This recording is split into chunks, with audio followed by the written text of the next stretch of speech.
கோவை ஆர்எஸ்புரம் பகுதியில் உள்ள குர்ரத்துல் ஜன் அனஃபி சுன்னத் ஜமாத் பள்ளிவாசலில் நடைபெற்ற சிறப்பு தொழுகையில் ஈடுபட்ட இஸ்லாமியர்கள் ஒருவரை ஒருவர் ஆற தழுவி அன்பை பரிமாறிக்கொண்டனர்.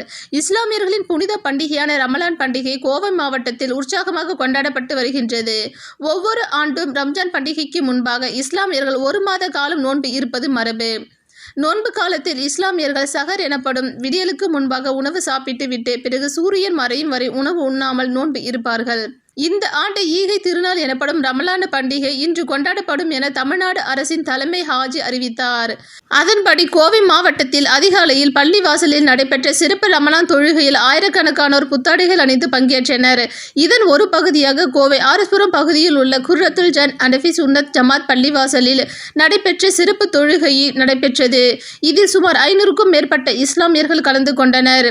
இதனைத் தொடர்ந்து ஒருவருக்கு ஒருவர் அன்பை பரிமாறிக்கொண்டனர். இந்த நிகழ்ச்சியில் இப்பள்ளியின் தலைவர் கிதர் முகமது, துணைத் தலைவர் அன்சாரி, செயலாளர் நூர்தீன், தணிக்கையாளர் ரஃபீதீன், முத்தவல்லி ஷாஜகான் மற்றும் பலர் கலந்து கொண்டனர்.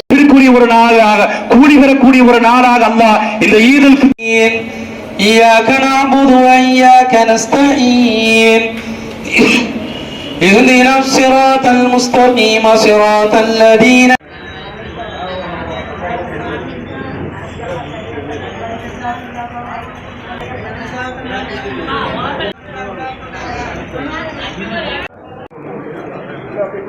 சொல்லுங்க.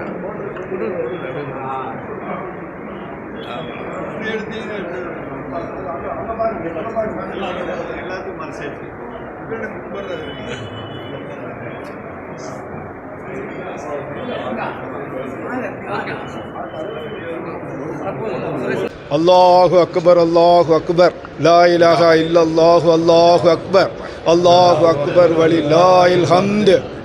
இன்று ஈதுல் ஃபித்ர் ஈகை திருநாள் என்று அழைக்கப்படும் இந்த இனிய நன்னாளில் அந்த பெருநாள் வாழ்த்துக்களை இந்த உலகெங்கிலும் இருக்கின்ற அனைத்து இஸ்லாமிய மக்களுக்கும், சகோதர சமுதாயத்தைச் சேர்ந்த அனைத்து மக்களுக்கும் எங்களது ஆர்எஸ்புரம் கோயம்புத்தூர் குர்ரத்துல் ஹனஃபி சுன்னத் ஜமாத்தின் சார்பாக எல்லோருக்கும் முதலில் அந்த ஈதுல் நல்வாழ்த்துக்களை நாங்கள் தெரிவித்துக் கொள்வதில் மிக பெரும் மகிழ்ச்சி அடைகிறோம்.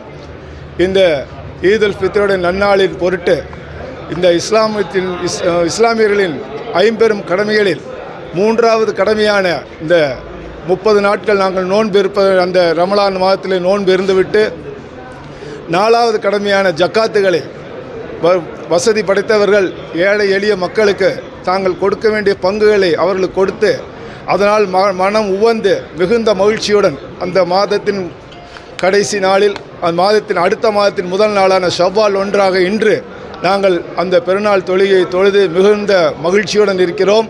இந்த மகிழ்ச்சி என்றென்றும் நிலைத்திருப்பதற்கு எல்லாம் வல்ல இறைவனை நாங்கள் வேண்டிக் கொள்கிறோம்.